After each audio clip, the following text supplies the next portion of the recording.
আমাদের আজকের রেসিপি হলো এঁচোড় কষা, যার জন্য আমি নিয়ে নিয়েছি 500 গ্রাম মতো এঁচোড়, যেগুলোকে আমি ছোটো ছোটো পিস করে কেটে নিয়েছি। আর নিয়েছি কিছু আলু, 3টে বড় সাইজের, সেটাকে আমি কেটে ধুয়ে রেখেছি। আর নিয়েছি 3টে বিগ সাইজের টমেটো, এটাকে আমি পেস্ট করে রেখেছি। আর এখানে আমি আদা আর জিরে বেটে রেখেছি। গ্যাসে আমি কড়া বসিয়ে দিয়েছি, দিয়ে দিয়েছি এর মধ্যে 100 গ্রাম মতো সর্ষের তেল। এর মধ্যে আমি কেটে ধুয়ে রাখা আলুগুলোকে ভেজে নেব। আলুগুলো আমি ছাকা তেলে এমনি ভেজে নিয়েছি, এবার এগুলোকে বাটবো। আলুগুলো আমি সব বের করে নিলাম, এঁচোড়গুলো সব দিয়ে দেবো। এঁচোড়টা আমার ভাজা হয়ে গেছে, আবার আমি বাট করে দেবো। আমার এর মধ্যে 2 চামচ মতো তেল বেঁচে গেছে, ওতেই আমার হয়ে যাবে। আমি এর মধ্যে দিয়ে দেবো একটু সাদা জিরের ফোড়ন। দিয়ে দিচ্ছি আমি 1 চামচ মতো সাদা জিরে, একটা তেজপাতা আমি টুকরো করে রেখেছিলাম, লঙ্কা। আমি এখানে আদা আর জিরেটা পেস্ট করে রেখেছিলাম, সেটা আমি দিয়ে দিচ্ছি। দিয়ে দিচ্ছি এর মধ্যে সামান্য পরিমাণে একটু জল। দিয়ে দেবো আমি 2 চামচ পরিমাণ মতো লঙ্কার গুঁড়ো।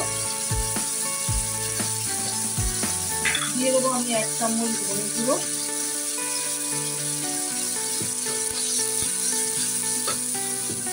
দিয়ে দেবো আমি হলুদ গুঁড়ো 1 চামচ মতো।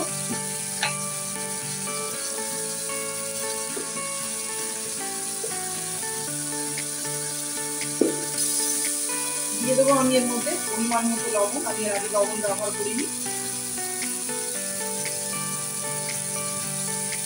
আমি যে টমেটোটা পেস্ট করে রেখেছিলাম সেটা আমি এর মধ্যে দিয়ে দেবো।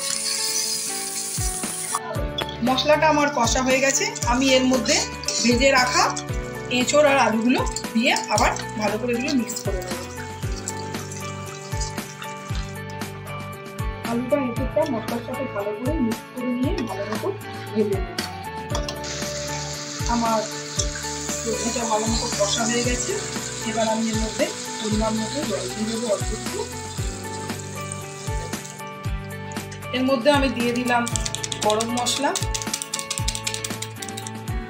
আর দিয়ে দেবো আমি গাওয়া ঘি 1 চামচ মতো।